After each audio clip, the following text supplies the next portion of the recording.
Bienvenida y bienvenido. Soy Andrés Calvo Espinosa y esto es OptimFlows Liderazgo. Hoy vamos a hablar de incentivos. No solo de comisiones y bonus económicos. Hablo de los incentivos reales. Todo lo que dentro de una organización realmente empuja a las personas a comportarse de una forma o de otra. Porque una organización puede tener en su web corporativa palabras bonitas como calidad, aprendizaje y mejora continua, pero al mismo tiempo diseñar un sistema de incentivos que en la práctica premia el miedo, la autoprotección y la fabricación de relatos. Y el problema de fondo no suele ser la mala fe de las personas concretas. El problema de fondo es ¿qué está incentivando realmente el sistema? ¿Quién lo diseñó? ¿Quién lo revisa? ¿Y cómo se utiliza cuando conviene? Por ejemplo, un departamento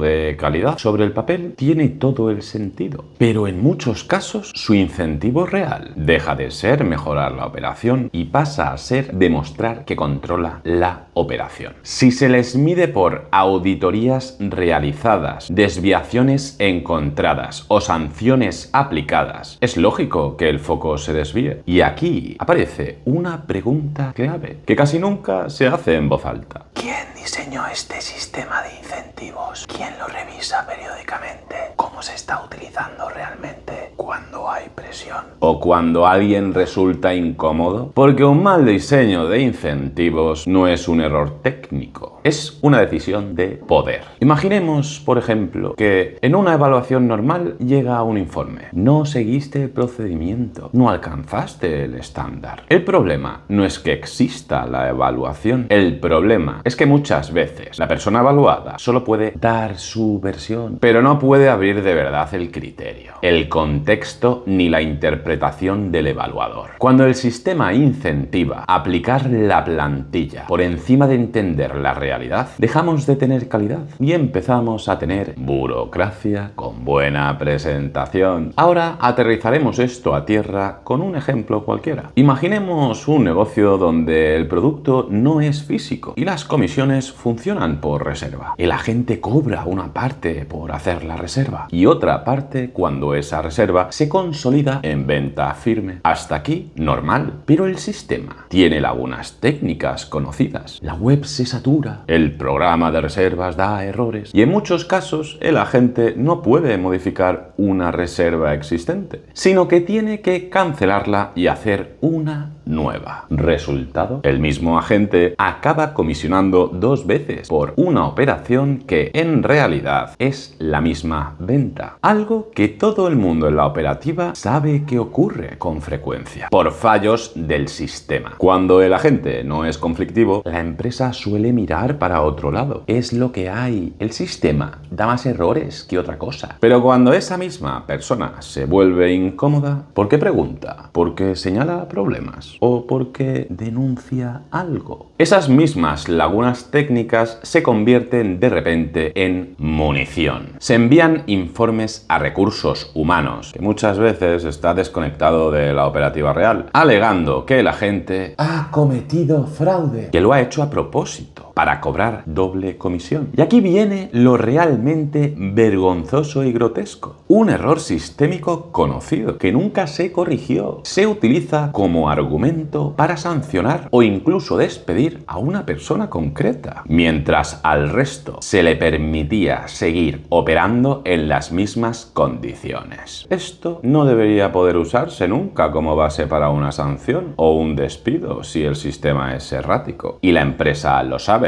Hacerlo es, como mínimo, profundamente injusto. Cuando dentro de la estructura alguien dice así ya lo tendremos atado en corto, se cae toda la máscara. Ya no hablamos de corrección ni de calidad, hablamos de control. Y cuando una sanción se usa más para atar que para enseñar, la gente deja de trabajar para resolver bien y empieza a trabajar para no quedar expuesta. Y todavía más delicado es cuando esa misma persona, tiempo después, comunica situaciones de hostigamiento, abuso de poder o mal clima. Justo en ese momento se activa una revisión profunda de su expediente. No antes, no cuando cumplía objetivos, sino justo cuando se vuelve incómoda. El mensaje que recibe el resto del equipo es cristalino, aunque nadie lo diga abiertamente. Mejor te callas. Y el círculo se cierra cuando reportes de acompañamiento escritos por tutores o mandos intermedios con intención de formar se sacan de contexto y se usan como munición para construir un expediente. En ese instante, cualquier mando aprende la lección. Escribir con honestidad puede ser peligroso. Mejor escribir poco, vago o cubriéndose. La información deja de fluir y la organización pierde capacidad real de ver lo que está pasando. Pero el problema muchas veces va más allá de cómo se usan los reportes. En ocasiones no empieza con un mal mando, ni con una evaluación concreta. Imaginemos ahora cómo se ve esto desde la raíz contractual.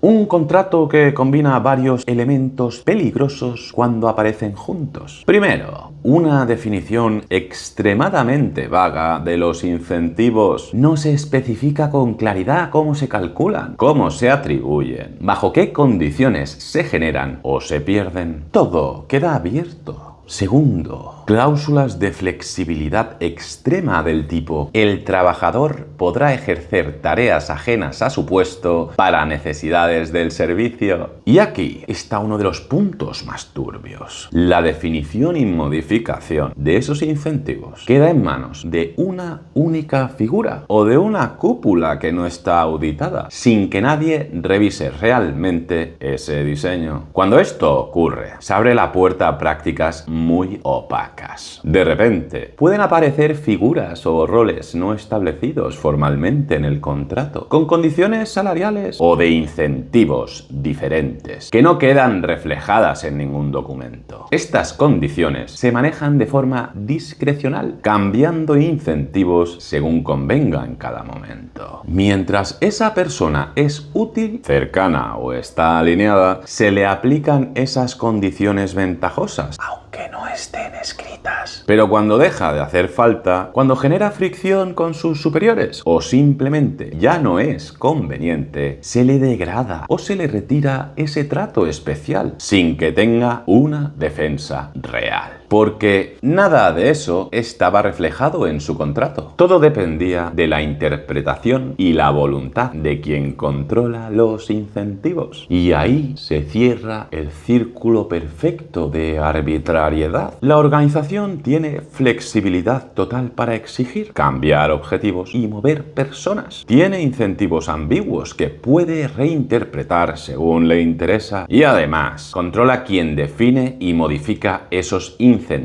sin que nadie lo audite. El resultado es un sistema donde es muy fácil convertir un problema estructural en un supuesto fallo personal y donde es muy difícil defenderse cuando te cambian las reglas del juego a mitad de partido. Esto ya no es solo mala gestión, es un diseño que permite el abuso con apariencia de legalidad. Y luego están los otros incentivos, los que nunca aparecen en ningún contrato, ni en ninguna política interna. Viajes, dietas, regalos, premios, formaciones exclusivas o ventajas económicas discrecionales. Estos incentivos informales son los que realmente consiguen el silencio del equipo. Se alude a que se otorgan por desempeño, pero ese desempeño es evaluado de forma completamente opaca por la misma cúpula que los reparte. El mensaje que cala en el resto del equipo es devastador. Si quieres llevarte algo, más te vale acercarte al mando, no señalar nada, no quejarte y no generar ruido. Porque si hablas, si cuestionas o si te conviertes en incómodo, simplemente no te comes un rosco. Y así se compra el silencio con incentivos que nadie puede auditar. ¿Tú qué opinas? Al final, todo se reduce a 3 preguntas incómodas que toda organización seria debería hacerse. ¿Quién diseñó este sistema de incentivos? ¿Quién lo está revisando de verdad? ¿Y cómo se está utilizando cuando aparece alguien incómodo o cuando hay que justificar una decisión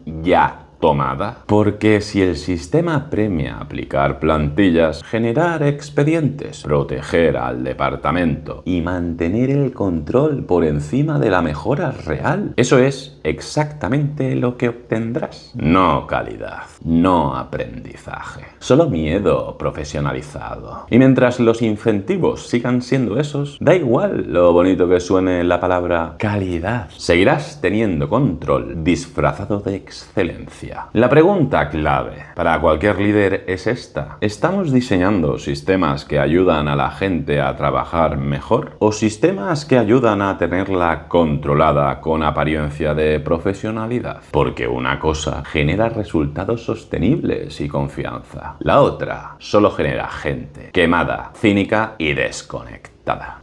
Muchas gracias por estar.